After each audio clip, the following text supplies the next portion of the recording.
সাব্বির রহমান রুম্মানের কথা বলতে পারি, এরকম অনেকগুলো ইনিংস আপনাকে আনতে পারবেন, মানে মাল্টিপল প্লেয়ার্স এখানে ভালো খেলছে।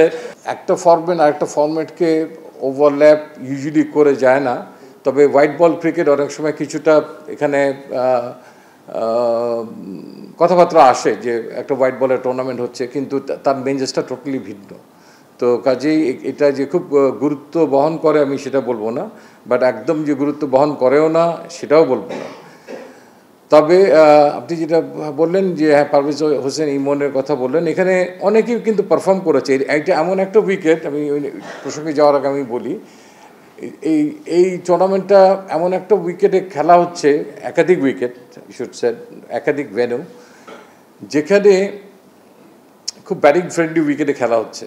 আপনি যখনই দেখবেন যে একটা সেট ব্যাটসম্যান আউট হওয়ার পর একটা নতুন ব্যাটসম্যানও এসে তার থেকে আরও বেটার স্ট্রাইক রেটে ব্যাটিং করে যাচ্ছে, that means this wicket is very very batting friendly. নাহলে অনেক জায়গায় আপনি দেখবেন অনেক উইকেটে একটা সেট ব্যাটসম্যান যখন আউট হয়ে যায়,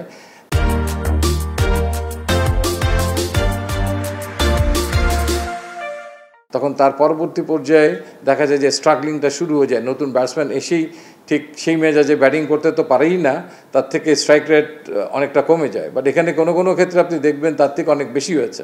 কোনো কোনো ক্ষেত্রে দেখবেন নাম্বার 6, 7, আপনি আমি যদি মাহিদুল ইসলাম অঙ্কনের কথা বলি, উনি একটা সুযোগ পেয়েছে, ওনার ব্যাটিং থেকে মনে হয়েছে যে আই মিন এক্সেপশনালি মানে অনেক ভালো ব্যাটিং করছে। তো এরকম সাব্বির রহমান রুম্মানের কথা বলতে পারি, এরকম অনেকগুলো ইনিংস আপনাকে আনতে পারবেন, মানে মাল্টিপল প্লেয়ার্স এখানে ভালো খেলছে।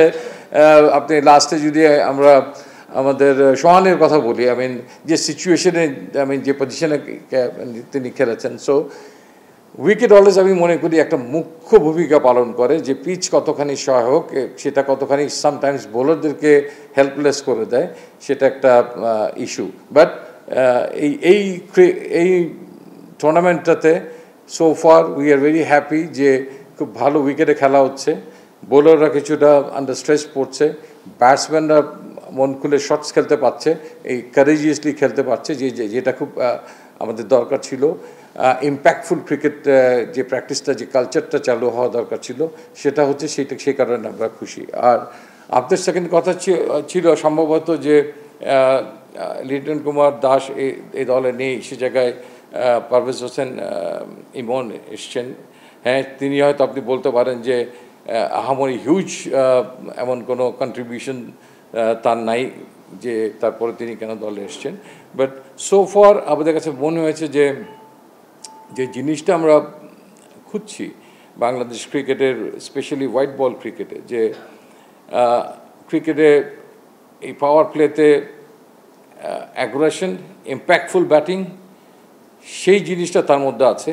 যদি কোনো কারণে আমাদের এই যে দুজন ওপেনার আছে, এই দুজন ওপেনারের মধ্যে থেকে থার্ড চয়েস হিসেবে তাকে নিতে হয়, তাহলে ঠিক একই টেম্পোতে, একই অ্যাগ্রেশনে he is capable to bat, এবং হি নেভার হেজিটেট। তার ব্যাটিংয়ে যে জিনিসটা আমাদেরকে আকৃষ্ট করেছে, কখনো তার ব্যাটিং দেখে মনে হয়নি এইটা একটা অপরচুনিটি, তাকে কিছু রান করতে হবে। বাট রেদার দেন অলওয়েজ আমার কাছে মনে হয়েছে যে দলকে জেতানোর জন্য, আই মিন মূল লক্ষ্যটাকে ঠিক রাখার জন্য দলের, he always goes for it, attacking. এইটা একটা মুখ্য এবং বিবেচ্য বিষয়, এবং এরকম একটা বড় গ্লোবাল টুর্নামেন্টে যদি তাকে রাখা যায়, অ্যান্ড তা যে আস্থার যে জায়গাটা আছে, সেই জায়গাটাতে তিনি আছেন, এবং আগামীতে তিনি হয়তো আরও কন্টিনিউ করতে পারবেন দলের সঙ্গে, সেই আস্থাটা তার প্রতি আছে, সো দ্যাট এই গ্লোবাল টুর্নামেন্টে তাকে সেই জন্যই সন্নিবেশিত করা। মনে হয় he is waiting for long time.